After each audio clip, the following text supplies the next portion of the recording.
자, 오후 예배 하나님 말씀 봅니다. 우리 느헤미야서입니다. 12장 27절로 30절까지 말씀 봅니다. 느헤미야는 구약 성경 743페이지에 있습니다. 느헤미야 12장 우리 27절부터 같이 합독합니다. 시작. 예루살렘 성벽을 봉헌하게 되니 각처에서 레위 사람들을 찾아 예루살렘으로 데려다가 감사하며 노래하며 재금을 치며 피파와 수금을 타며 즐거이 공헌식을 행하려 하며 이에 노래하는 자들이 예루살렘 사방들과 느도바 사람의 마을에서 모여들고 또 벨길갈과 게바와 에스마웻들에서 모였으니 이 노래하는 자들은 자기들을 위하여 예루살렘 사방의 마을들을 이루었음이니라. 제사장들과 레위 사람들이 몸을 정결하게 하고 또 백성과 성문과 성벽을 정결하게 하라. 아멘. 오늘 오후 예배 말씀은 빛나고 깨끗한 세마포 옷이라는 제목으로 은혜를 나누고자 합니다. 빛나고 깨끗한 세마포 옷이 무엇인가, 여기에 대해서 오늘 오후 예배 때 다루기를 원합니다. 제가 이제 성경을 계속 연구하고 계속 이렇게 읽고 이렇게 해보니까 어느 곳에 도달했냐면은 이 사람들은 구약 성경, 신약 성경 이렇게 나누어진 걸로 이렇게 착각을 하고 구약은 율법이고 신약은 복음이라고 이렇게 나눈 사람이 있어요. 그래서 어떤 목사들은 구약은 아예 읽지도 않고 신약만 딱 갖고 다니는 분들도 있더라고요. 성경은 구약 따로 신약 따로가 있는 게 아니라 신구약은 똑같은 내용임을 제가 보니까 신구약은 똑같은 내용이라는 거예요. 그래서 성경은 두 권으로 되어 있는 것이 아니라 한 권으로 되어 있습니다. 구약도 신약도 똑같은 내용이라는 것을 아셔야 되는데, 제가 늘 이야기하자면 구약은 어떤 것의 모형이에요. 모형. 신약은 그 모형의 실제예요. 그러니까 다시 말하면 우리가 집을 지을 때에 설계도가 있잖아요. 설계도. 그리고 설계도대로 지은 집이 있잖아요. 설계도도 그 집의 모양을 그대로 그려놓은 거잖아요. 그래서 건축업자들이 집을 지을 때 그냥 항상 손에 도면이라고 하는 설계도를 갖고 있어요. 항상 갖고 요 집을 짓는 거예요. 그래서 구약은 뭐냐 하면은 신약의 설계도임을 믿으시길 바랍니다. 구약은 엉뚱한 그림이고 신약은 따로 있는 게 아니라 구약은 신약의 설계도예요. 그래서 더 쉽게 설명하면 구약도 예수님의 이야기, 신약도 예수님의 이야기입니다. 기억하기를 바랍니다. 요한복음 5장 39절에 예수님이 말했잖아요. 너희가 구약 성경에서 영생을 얻는 줄 알고 성경을 연구하거니와 그 연구한 이야기는 나에 대한 이야기다. 구약의 전체가 누구 이야기예요? 예수 이야기. 예수님. 누가 그 구약 읽었던 그 말씀이 내다 나다. 이렇게 설명을 하는 거예요. 그래서 구약을 보면 뭐이 보여야? 예수님이 보여야 돼요. 자, 그런데 이제 문제는 뭐냐면은 여기까지 잘했어요. 자, 그러면 그 예수님의 이야기인 구약, 신약이 다 누구 이야기다고요? 예수님의 이야기인데 이 예수님의 이야기에서 끝나면 안 된다는 이야기야. 저는 그 예수님의 이야기는 곧 나의 이야기더라. 이걸 기억하기를 바랍니다. 자, 그러면 보세요. 예수님의 이야기는 누구 이야기예요? 내 이야기면 구약도 누구 이야기예요? 내 이야기. 신약도 누구 이야기요? 내 이야기더라. 이렇게 이제 여러분들이 딱 줄거리를 잡으셔야 돼요. 그래서 구약을 보면서 그러면 이 구약이 예수님 이야기고 나의 이야기면 이 이야기가 나의 어떤 이야기인가, 그것을 감을 잡아야 되잖아요. 그러면 이 성경 전체는 뭐냐 그러면 나의 구원의 이야기입니다. 무슨 이야기다고요? 내가 너를 어떻게 구원할 건가를 그렇게 자세히 기록해 놓은 거예요.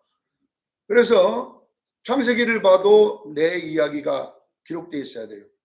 그래서 이것을 다른 말로는 뭐라고 하느냐, 성경을 영으로 본다 이렇게 이야기해요. 성경을 뭘로 봐요? 영으로. 자, 성경을 역사로 보면 내 이야기는 아니에요. 이스라엘의 이야기잖아요. 왜냐하면 이스라엘 이야기라는 게 성경, 우리가 읽었던 쓴 거 아니에요. 이스라엘 백성이 쓴 거지. 그들의 조상들이 쓰고 그들이 읽었던 거지 우리하고는 아무 상관없는 이야기예요. 그렇잖아요. 이 성경이 원래 이스라엘에 있었던 것이잖아요. 네, 그렇잖아요. 그러니까 이것이 복음이 전파되면서 우리한테까지 왔잖아요. 그러면 역사로 보면 우리하고는 아무 상관없는 거예요. 성경이. 그냥 이스라엘 백성들의 조상들의 이야기를 그냥 모세가 기록한 것, 중간에 왕들이 기록한 것, 이렇게 쭉 내려 선지자들이 기록한 내용들이잖아요. 그러나 여러분 보세요. 성경을 영으로 본다. 이 영으로 본다는 것은 영예를 한다는 말이 아니고, 영으로 본다는 것은 뭐냐 그러면 하나님의 살아있는 말씀으로 본다는 거예요. 자, 영이라고 하는 것이 뭐냐면, 영은 역사는 시간과 공간이 있어요. 역사는 시간 속에서 계속 이렇게 변천돼 갑니다. 시간에 따라. 역사라고 하는 것은 2000 몇 년도 막 이렇게 과거가 있잖아요. 과거, 현재, 미래가 항상 역사 속에 있지만은 영은 과거, 현재, 미래가 없어집니다. 깨닫기를 바랍니다. 영의 나라는 오늘만 있어요. 그래서 우리 마음을 영이라고 해요. 우리 노갑성 권사님 우리 교회 전로 연장자신데 90입니까? 91살. 네, 앞으로 9년 후면 100살입니다. 네, 90년인데 지금도 마음은요. 그전에 만났는데 마음은 날아가겠다는 거예요. 지금. 마음은 지금도 이빨 청춘이에요. 근데 이놈은 몸뚱아리는 역사니까. 마음은 영이고 몸은 뭐예요? 역사. 왜냐하면 이 몸은 물질이기 때문에 시간 속에 있습니다. 그래서 역사는 시간이 되면 그 수명대로 딱 역사가 정해졌잖아요. 자, 여러분들이 태어날 때 몸을 갖고 딱 태어나면, 예, 시편 90편 6절에 말했잖아요. 모세가. 사람이 강건하면 70이요. 아니, 사람의 수명이 70이면 강건하면 80. 그러니까 이것이 뭐냐 그러면 이 몸의 시간이에요. 여러분들이 몸을 딱 받으면 그거는 시간을 받는 거예요. 시간을. 그래서 이 몸은 시간이 가면서 하나씩 없어져 가요. 또 돈과 똑같아요. 돈을 500만 원 받았으면 자꾸 쓰다 보면 자꾸 없어지잖아요. 이것이. 그래서 이 육체는 뭐냐 그러면 영혼을 위한 시간이에요. 깨닫기를 바랍니다. 내 영혼이 요 속에 있는데 이 영혼이 계속 있을 수 없어요. 이 몸이라는 이 물질, 시간이 주어진 것만큼 살다가 끝나는 거예요. 그럼 우리 몸만 시간이 아닙니다. 모든 나무나 고기나 짐승이나 모든 수명이라고 하는 게 정해져 있어요. 그런 것들도 그 수명에 정해진 시간 속에 살다가 없어지는 거예요. 우리가 잘 알다시피 여러분요, 이 지구도요, 수명이 있습니다. 태양도 수명이 있습니다. 언제 끝날지는 몰라도요, 분명하게 자기 수명만큼 있다가 없어질 거예요. 이것도 물질이거든요, 물질. 하나님이 창조한 모든 물질들은 다 뭐냐 그러면 시간을 부여받아 가지고 하나님이 시간을 준 것만큼 역사에 있다가 없어져 버립니다. 깨닫기를 축원합니다. 그러나 우리의 영혼은요, 시간이 아니에요. 역사가 아니에요. 물질이 아니에요. 그래서 영은 늙지도 않고 죽지도 않고 없어지지도 않기 때문에 이 영이 만약에 죄를 범하면 하나님께로 돌아갈 수가 없어요. 죄 갖고는. 그렇기 때문에 뭐이냐, 마귀, 영들이 가는 옥에다가 넣는 것이 지옥인 거예요. 그래서 뭐 죄 가지고 하늘나라 갈 수 없으니까 영은 어디로 가야 될 거 아니에요. 그래서 지옥에다가 넣는 거예요. 가는 거예요. 지옥으로 가는 거예요. 그 지옥도 그래서 영들이 있는 곳이기 때문에 영원하고, 천국도 영들이 사는 곳이기 때문에 어떻게 해요? 시간이 없는 곳으로 가는 거예요. 그래서 모든 인류는, 모든 물질은 원래 없었습니다. 물질은 원래 없었어요. 없었는데 하나님이 있으라 그래가지고 물질이 생기면서 시간이 시작된 거예요. 그래서 창세기 태초에라는 시간의 시작이란 태초란 말이 원어에는 시간의 시작이란 말이에요. 시간이 없었는데 하나님이 태초에 천지를 창조하니까 그냥 시간이 생겨난 거예요. 그때부터. 이제 그때부터 한 시간이 딱딱딱딱 진행돼요. 여러분 보세요. 우리의 물질인 몸은 시간 속에 있습니다. 그래서 늙게 되어 있습니다. 늙는다는 이야기는 세포가 하나씩 없어지는 거예요. 계속 세포가 없어졌다가 이제 세포가 없음이 되면 땅에서 어디로 돌아가느냐. 처음에 우리도 마찬가지요. 영혼의 세계에 있다가 육신의 세계 속으로 들어온 거예요. 우리 영이. 그렇죠. 원래 우리 영은 시간 속에 없었던 거거든. 근데 하나님이 우리 속에다가 집어넣는 거예요. 그래가지고 우리 시간 속에 육체가 있는 나 속에 장막 속에 있다가 장막이 무너지면 어떻게 해요? 다시 시간이 외 속으로 들어가는 겁니다. 이것이 우리 인간인 거예요. 그러나 중요한 것은 뭐냐면 여러분의 이 육체가 시간 속에 있을 때는 우리에게 기회라는 것이 주어지기 때문에 이 기회를 여러분 천국 가는 기회로 삼기를 바랍니다. 그래서 육이 있는 동안 예수를 믿어야 돼요. 그래서 육은 우리에게 기회를 준 거예요. 육이 있는 동안에 죄를 지어도요 해결할 수 있는 기회가 있어요. 깨닫기를 바랍니다. 육이 있는 시간 속에서 있을 때는 죄를 지어도 자유의지라고 하는 걸 줬기 때문에 우리가 하나님 말씀을 듣고 회개하면 용서될 줄로 믿습니다. 그러나 이 시간, 이 기회 속에서 내가 벗어나 버리면 그때부터 이 영혼은요 용서라고 하는 회개가 없어져 봅니다. 사랑하는 성도 여러분, 여러분이 시간 속에 있을 때에 영혼을 위한 기회로 삼기를 바랍니다. 그래 윤석준 목사님이 영혼의 때, 맨날 영혼의 때, 그분은 18번이 영혼의 때예요. 영혼의 때를 준비하라. 영혼의 때를 준비하라. 그러잖아요. 영혼의 때가 뭐냐 그러면요. 이 육체를 입고 있을 때예요. 자 보세요. 우리가 이 땅에 사는 날 동안 하느님 나라 가도 뭐이냐 상이 있습니다.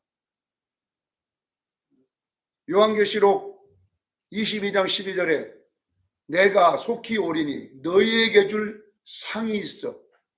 각 사람이 일한 대로 갚아주리라 그랬어요. 여러분 보세요. 천국에 상이 있어요? 없어요? 있습니다. 상이 있습니다. 이 상을 뭐라고 하느냐? 바로 빛나고 깨끗한 세마포 옷이라고 합니다. 이것이 우리들의 행위입니다. 요한계시록 19장 7절 8절은 외워놓기를 바랍니다. 왜? 내가 제일로 많이 쓰는 성경이기 때문에. 요한계시록 몇 장? 19장 몇 절? 7절 8절은 외워놓으라니까요. 꼭 외워놔야 돼요. 백은사님 외워놓으세요. 외워놔야 돼요. 왜냐하면 거기에 보면 어린 양의 아내가 자기를 준비했다고 했어요. 그러니까 결론은 신앙생활이라고 하는 게 뭐냐 그러면 어린 양의 아내로서 주님이 재림할 때 입고 있어야 될 옷이에요. 깨닫기를 주에 축원합니다. 주님 재림할 때 우리는 다 입고 있어야 됩니다. 그 입고 있어야 될 빛나고 깨끗한 세마포 옷은 성도의 뭐다고요? 옳은 행실이라는 거예요.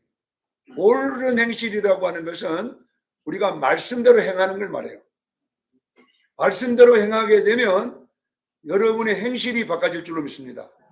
어떤 행실로 바뀌냐? 마귀의 행실에서 예수의 행실로 바꿔지는 거예요. 옳은 행실은 누구의 행실이냐? 예수님의 행실입니다. 옳지 않는 행실은 마귀의 행실입니다. 그래서 여러분들이 마귀의 행실에서 예수님의 행실로 바꿔져가는 과정을 뭐라고 하냐? 신앙생활이라. 신앙생활이 뭐다고요? 마귀의 행실에서 누구의 행실로? 예수님의 행실로 바꿔지는 것입니다. 이걸 보고 예수님 닮는다. 누구를 닮아요? 예수님 닮는다. 그래서 여러분 보세요. 오늘날 교회에 오면 예수님이 없어요. 저부터 시작해가지고. 왜냐 그러면 우리가 이제 이 옳은 행실에 대해서 너무나 강조를 안 했어요. 그냥 예수 믿고 구원받는다는 이야기만 했지 그 중간에 걸 싹 빼먹어 버린 거예요. 실질적으로 보세요. 성경을 여러분들이 구약을 읽어보면 출애굽. 예. 출애굽이 뭐냐? 몇 장에 나옵니까? 구약이 어디 나와요? 출애굽의 시작이. 출애굽기 12장에 나오잖아요. 6월절을 지키고 이스라엘 백성이 나오는데 이제 3개월밖에 안 걸립니다. 금방 나옵니다. 거기. 예. 그러니까 홍해까지 거리가 거의 한 40일 걸려 나와 버립니다. 그러면 홍해까지 나오는 이 홍해까지에는 무슨 이야기냐 그러면 잘 들어야 돼요. 자, 애굽에서 고센 땅에서 홍해까지 나오는 이것을 뭐라고 하냐면은 부르심이라고 그래요. 사도 바울은 이걸 뭐라고 했어요? 부르심. 이것이 거듭난 은혜다 이렇게. 그래서 그때는 하나님이 가만히 있으라. 우리 보고 아무 행하지 말라 그랬어요. 그러니까 결론은 우리가 예수 믿고 거듭난 것은 100% 하나님의 은혜입니다. 이걸 보고 은혜란 말은 선물로 받았다는 이야기예요. 그러나 홍해에서 요단강까지는 40년 걸렸습니다. 그렇지요? 홍해에서 요단강까지 얼마 걸려요? 광야 생활을 40년 했는데 이 40년이 뭐냐 그러면 어떤 일이 일어나냐면요. 보세요. 출애굽 1세대를 싹 다 죽였어요. 그렇지요? 광야에서 출애굽 1세대는 살았어요? 죽었어요? 다 죽을 때까지 광야를 돌렸어요. 그리고 광야 2세대라 그래요. 그 출애굽 1세대들이 광야에 나왔고 낳은 아들들을 광야 2세대는 다 살렸어요. 이들이 어디 들어가느냐? 요단을 건너 가나안 땅에 들어갔어요. 자, 그러면요. 이런 이야기들을 여러분이 보면서 자, 사도 바울은 이 이야기를 보면서 정확하게 로마서 8장 30절에 부르시고 의롭게 하시고 영화롭게 했다라고 구원의 서정을 설명해 놓은 거예요. 여러분 구약을 보면서 여러분 나의 이야기로 봐야 돼요. 여러분들이요 예수 믿고 거듭난 것을 어디까지냐? 고센 땅에서 홍해까지. 그래서 고린도전서 10장 1절 2절을 홍해를 뭐라고 하냐? 우리들이 세례라 그랬어요. 홍해가 뭐라고요? 세례받았다. 홍해를 걷는 것을 뭐라고요? 세례받은 거예요. 그러니까 우리가 여러분 예수 믿고 한 6개월 되면 세례받잖아요. 네, 그래서 세례 줄 때는 목사님이 묻잖아요. 예수 믿습니까? 안 믿으면 세례 못 줍니다. 세례의 조건은 누구를 믿어야 돼요? 예수님을 나의 구주로 믿는 자만 세례를 받을 수 있어요. 이것이 뭐냐 그러면 거듭난 거예요. 그래서 홍해가 뭐다고요? 세례다. 세례를 받으면 어떤 것을 주냐 그러면 성찬식에 참여할 수 있고 입교인의 자격을 주는 거예요. 이제 교인이 되는 거예요. 교인이. 마찬가지입니다. 여러분. 홍해를 건너면 이제 광야 생활이 되는데 이걸 뭐야? 세례를 뭐라고 하느냐? 베드로는 선한 양심이 하나님을 찾아가는 거다. 세례가 뭐다고요? 선한 양심이. 여기 성도의 옳은 행실을 말하는 거예요. 옳은 행실. 그러니까 이제 애굽으로 못 가고 어디로 간 거야? 가나안 땅을 향해 간다는 이야기예요. 세례 받고 나면. 이게 구원의 표로 받는 거잖아요. 이런 이야기들을 여러분들이 잘 들으셔야 돼요. 그래서 제가 여러분들에게 왜 이 구약의 이야기와 신약의 이야기를 여러분 나의 이야기로 만들어주냐면은 성경을 볼 때에 우리는 반드시 우리들의 신앙의 목적지가 있어요. 신앙에는 어디가 있다고요? 목적지를 구약에는 가나안 땅이라고 그래놨어요. 아브라함에게 하나님이 약속을 합니다. 아브라함아, 내가 너에게 목적지를 정해줄게. 그것이 약속의 땅이란다. 아시겠죠? 아브라함도 어디 들어가요? 가나안 땅이 약속의 땅이에요. 여러분 애굽에 사는 이스라엘 백성에게도 가갖고 모세를 시켜 뭐라고 하니 어디다 간대요? 내가 지시한 땅에 가게 하리라. 목적지가 어디예요? 가나안 땅이에요. 자, 그러니까 결론은 뭐냐면 우리도 목적지가 있어요. 성도의 신앙의 목적지는 뭐냐 그러면요 어린 양의 신부 준비예요. 그러면 성도의 신앙의 목적지는 어디냐? 바로 어린 양의 혼인잔치임을 믿으시기를 바랍니다. 혼인잔치는 아무나 들어가는 거 아니에요. 가나안 땅은 아무나 들어가는 게 아니잖아요. 누가 들어가요? 1세대 들어가서 못 들어갔어요. 2세대, 광야 2세대 들어갔어요? 안 들어갔어요?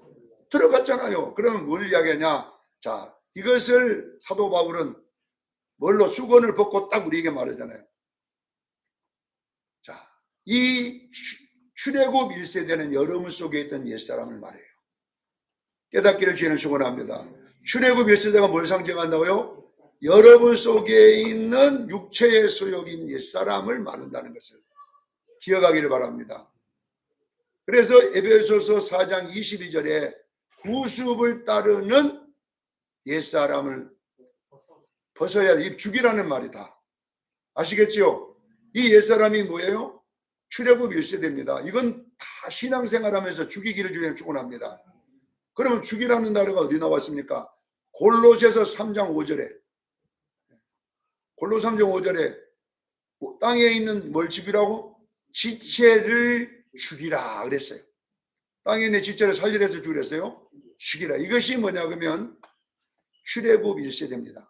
정확하게 출애굽 1세대를 다 죽였어요. 이 죽일 때까지는 어디 못 들어가느냐? 가나안 땅에 못 들어갔어요. 그러면 보세요. 광야에서 태어난 광야 2세대는 뭐냐? 바로 여러분 속에 있는 새 사람.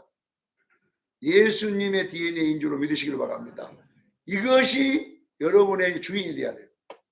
자, 여러분 속에 지금은 성경을 보세요. 내가 이야기 계속합니다. 사울은 옛사람을 상징하는 거예요. 사울이 뭐다고요?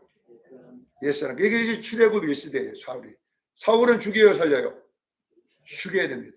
그래서 죽였습니다. 질수수. 다윗은 뭘 상징해요? 새 사람을 상징합니다.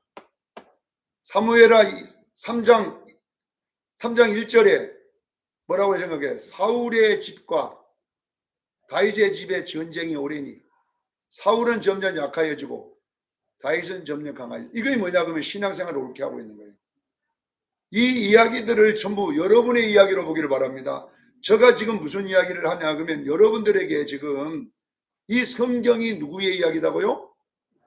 나의 이야기로 지금 설명하고 있는 거예요. 오늘 여러분 성경은 누구 이야기예요? 나의 이야기예요. 그러니까 결론은 출애굽에 있는 출애굽 1세대 이건 내 속에 있는 육체의 소 옛사람을 말합니다.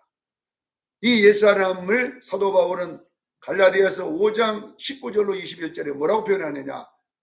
음란과 더러운 것과 호색과 우상숭배와 주술과 원수 맺는 것과 그 다음에 분노, 당짓는 것, 수군거리는 것, 이렇게 혈기내는 것, 미워하는 것 이런 것들은 전부 다 뭐예요? 육체의 소욕이다. 이것을 죽이기를 제가 축원합니다.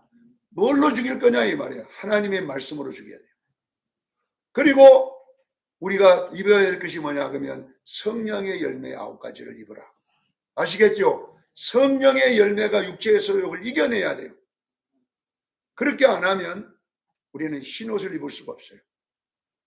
깨닫기를 주에 축원합니다. 제가 왜 이런 이야기를 하냐? 오늘 이 느헤미야서는 잘 들어야 돼요. 느헤미야서는 무너져버린 왜 무너졌냐 그러면 열왕기야 마지막에 보면 25장에 이렇게 읽어보면 예루살렘 성벽이 무너졌습니다. 누가 무너뜨렸어요? 바벨론 왕 느부갓네살이 와서 무너뜨렸습니다. 그렇지요? 이스라엘 백성이 시드기야 왕 때에 유다 마지막 왕 시드기야 왕 때에 에레미야가 아무리 회개하라고 해도 안 하니까 하나님이 뭐냐 바벨론 느부갓네살 왕을 보내가지고 순서가 정해져 있어요. 먼저 성전을 무너뜨립니다. 먼저 뭘 무너뜨리라고요? 성전을 불살랐습니다. 애들이 완전히 성전이 불살라진 다음에 바로 성벽을 무너뜨렸습니다. 그리고 그들을 포로로 잡아갔어요. 가서 바벨론에 70년 동안 있게 합니다. 아셔야 돼요. 그러면 왜 성전을 무너뜨렸냐 이 말이에요. 왜 성벽을 무너뜨렸냐 이 말이에요. 그들이 하나님을 죄를 범했기 때문에 그래요. 그 죄가 뭐냐? 바알신을 섬겼습니다. 자, 여러분 보세요. 이 이야기를 잘 들어야 돼요. 지금 우리들의 이야기 들으면 자, 바알을 왜 바알이라고 하는 게 제가 이야기는 어떤 신이 아니에요. 절에 뭐 부처 어떤 신이 아니고 생활을 말하는 거예요. 뭘 말한다고요? 생활을 바알이에요. 왜냐하면 가나안의 생활신이에요. 풍요와 다산의 신입니다. 이것들이. 아시겠죠? 그러니까 생활을 말해요. 생활이 잘 되게 하는 신이에요. 이것들이. 그런데 이제 이스라엘 백성이 하나님께 예배를 안 드리고 바알신을 갖다 드렸는데 이게 뭐냐 그러면은 이제 생활이 예배보다 먼저 왔다는 거예요. 생활이 바쁘니까 예배 못 드리고 생활이 못하니까 예배 안 드리고 이렇게 이제 바꿔진 거잖아요. 자, 그러니까 성전은 텅 비운 거예요. 그리고 이들이 이제 생활이 바쁘다 보니까 만든 예배가 뭐냐면 산당 예배를 만들어낸 거예요.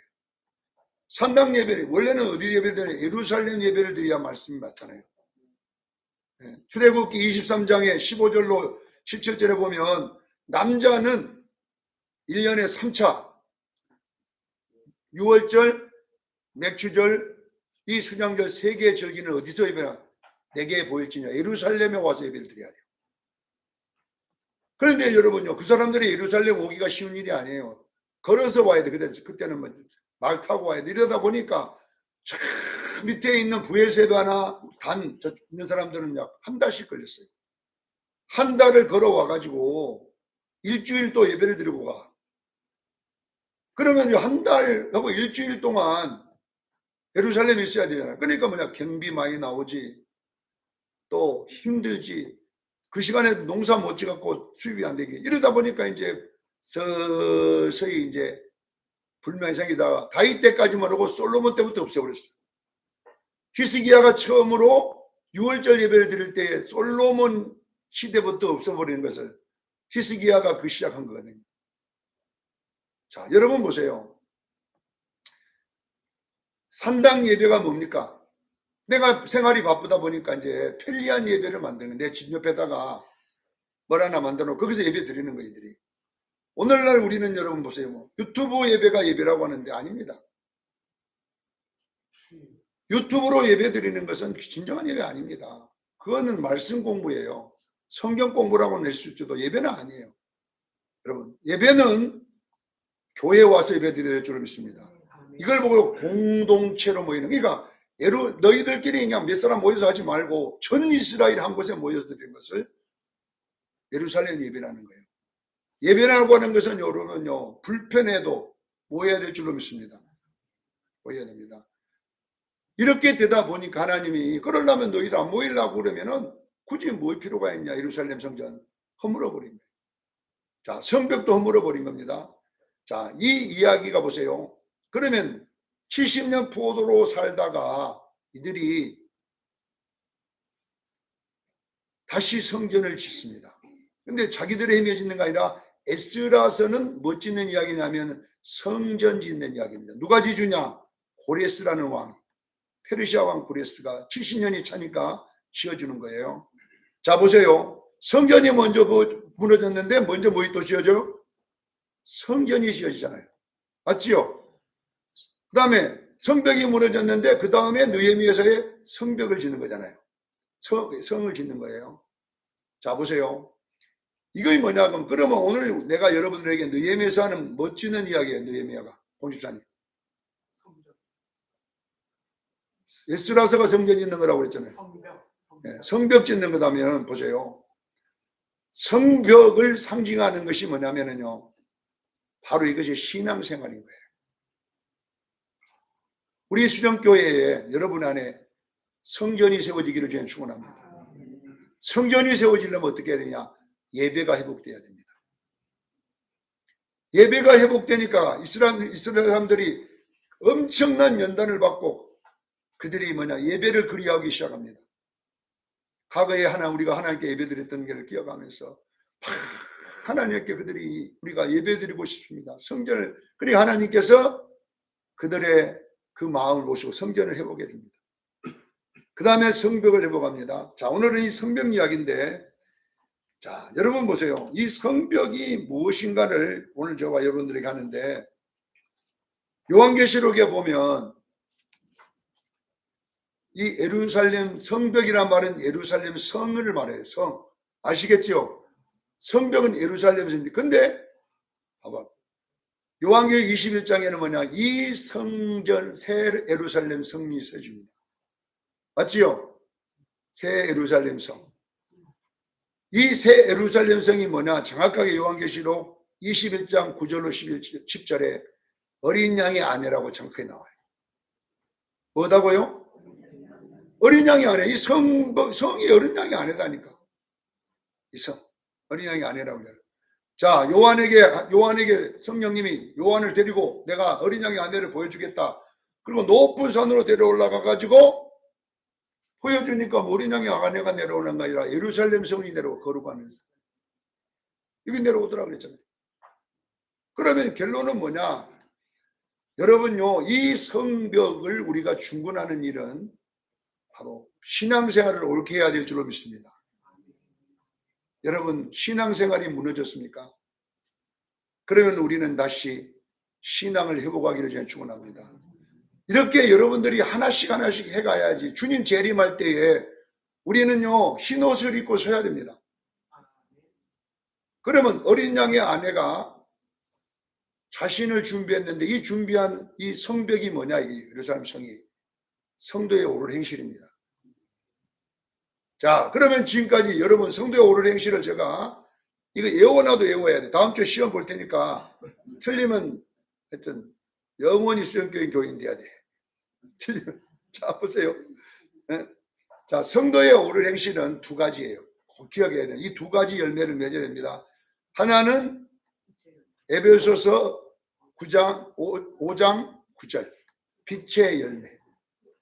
아시겠지요? 자, 빛의 열매는 뭐에 대한 이야기냐 그러면 잘 들어야 돼요. 이건 여러분 맺어야 됩니다. 이거 그냥 빛의 열매는 예수님의 인격입니다. 밖으로 나타나는 예수님의 모습입니다. 아시겠지요? 그러면 그 빛의 열매가 세 가지인데 다 외운 사람 있지요? 모든 착함과 의로움과 진실함이다.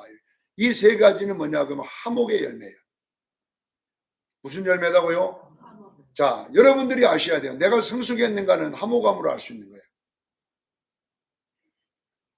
그러니까 할 수만 있으면 모든 사람과 화목되기를 바랍니다.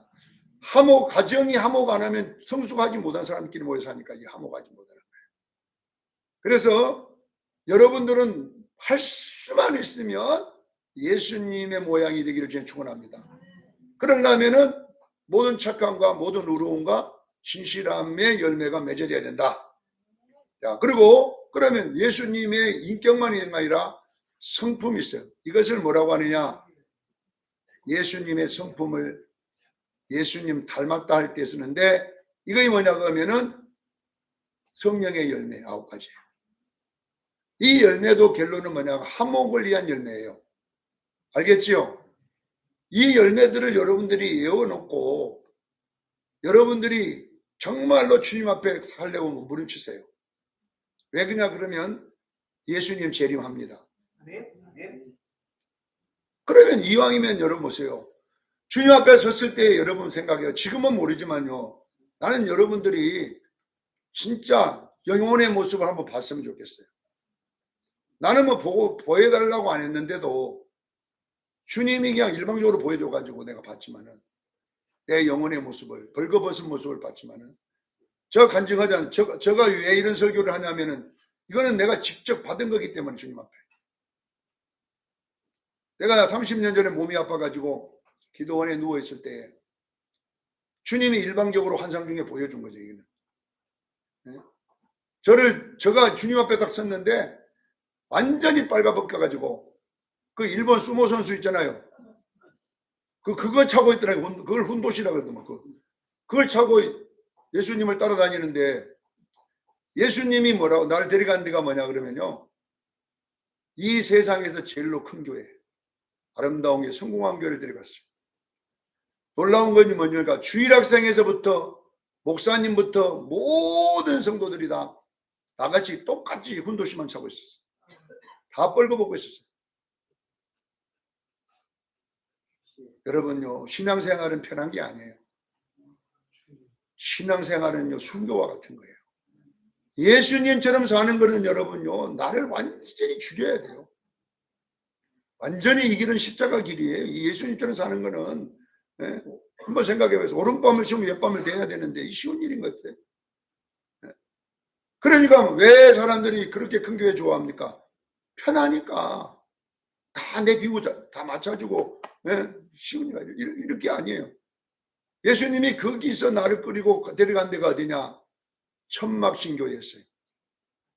옛날에 우리 시골에 수상나면 뭐 잔치 나면 하얀 그 천막 있잖아요. 그 천막을 쳤는데 거기를 데려갔는데 놀라운 것이 교인이라는 것이 한 10명밖에 없더라고. 다 흰 옷을 입고 있었어요. 자, 그러면 이거는 비유예요, 비유. 진짜 그렇다는 게 아니라 비유로 보여준 거예요. 여러분, 생명으로 가는 길은 좁습니다. 찾는 이가 적습니다. 아시기를 주님을 축원합니다. 여러분, 천막교회 여러분 신앙생활 한번 해보세요. 여러분, 쉬운 일이 아닙니다. 다 갖춰지고 한 교회에서 쉽지, 그 대도한 그렇게 작은 교회 몇 사람 모여서 하는 교회는 내 책임감도 많아지고 힘들어요. 힘들어. 그러니까 이 무슨 말을 하냐면요, 주님을 닮아가는 길은 진짜 순교의 길과 같고 가시밭길 같고 힘든 길임을 믿으시기를 제가 축원합니다. 그 이야기를 해주는 거예요. 난 우리 수정교인들이 여러분 편한 길보다 좁은 길 가기를 저는 축원합니다. 넓은 길은 찾는 사람이 많아요. 우리 편하게 해주고 내 입에 맞게 해주고 다 해주는 것은 여러분 쉽게 갈 수가 있어요. 그러나 좁은 길로 가는 자는 찾는 이가 적어요. 왜? 그 길이 협착하고 너무나 괴로워서 그 길을 아무도 안 가려고 그래. 네. 협착하다는 이 단어가 원어를 보면 뭐냐 그러면요, 네. 앞에도 가기가 힘든데 뒤에서 또 못 가게 당기는다는 그 뜻이에요. 뒤에서 잡아 당기다 이 말. 뒤에서 여러분 앞으로 혼자 가기도 힘든데 뒤에서 잡아 당기면 얼마나 힘든가. 그러나 이 길은 생명의 이름을 믿으시길 바랍니다. 사랑하는 수영교인들이여, 신앙생활은 쉬운 게 아닙니다. 말씀대로 제대로 여러분 살아보세요. 너무너무 괴롭고 너무너무 힘들고 이해도 되지 않고 이 길이 뭐냐 그러면 주님 따라가는 길입니다. 여러분 이 성을 짓는 일은 이제 느헤미야서 전체 읽어보면 쉬운 일이 아니었습니다. 그들이 얼마나 방해꾼도 많고 얼마나 대적도 많고 그것을 불철주와 지키면서 싸우면서 이 성벽을 지었어요. 네. 그러니까 여러분 보세요. 흰옷 입는 것은 쉬운 일이 아닙니다. 왜? 흰옷을 뺏으려는 마귀도 있죠. 귀신도 있지요. 악령도 있지요. 주변에서 그렇죠. 이것들이 그냥 계속 공격을 하기 때문에 그래서 이 성벽을 지을 때 이들이 잠을 안 잤어요. 보초 쓰는 사람, 싸우는 사람, 성전 지었어요. 이렇게 조를 나눠가지고 이들이 밤을 새벽하면서 지었어요. 잠 하나도 안 자고 그래서 성벽을 지었어요. 우리는 수영교인들이요, 주님 신부되는 것은 쉬운 일이 아닙니다. 꼭 기억하기를 바랍니다. 신앙생활은 쉬운 일이 아닙니다. 말은 신앙생활, 예수님 말씀대로 가세요. 여러분 이해가 안 됩니다. 그러나 주님 닮아가는 여러분 되기를 바랍니다. 날마다 나를 부수고 하나님 주야로 기도하고 그렇게 싸우며 가야 되는 길이 주님 닮아가는 길이기 때문에 이 길 걸어가기를 예수 이름으로 축원합니다. 기도하겠습니다. 걸어가신 하나님,